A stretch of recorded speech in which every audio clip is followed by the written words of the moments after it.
Hello, everybody. Welcome to Thursday. The S&P 500 was down 0.5% today, third day in a row that it's been down, uh, probably reacting to the fear of the government shutdown. Just so you know, historically, when there's been government shutdowns, on average, the market has actually ended up at the end of the shutdown versus the beginning of the shutdown.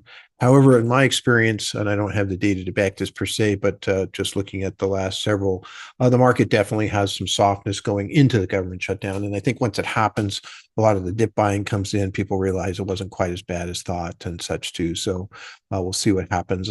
Obviously, Chairman Powell's comments were at the beginning of this downturn, the first part of this 3 days, talking about the market being fairly valued or fairly highly valued and such too.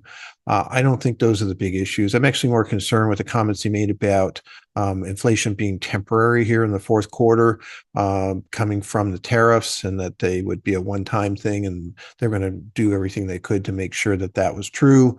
Kind of sounds like what happened in 2021 when we had transitionary inflation. So a little bit concerned there. I don't know that they have a big choice. I think they have to choose a path, either support labor markets or, go after inflation. And so they decided to support labor markets. So they're going to come up with reasons for, why inflation's coming up, because they're going to get some criticism likely. They're lowering rates into a hot economy. The gross domestic product, came out today, revised for the second quarter from 3% to 3.8%, which is a pretty hot read.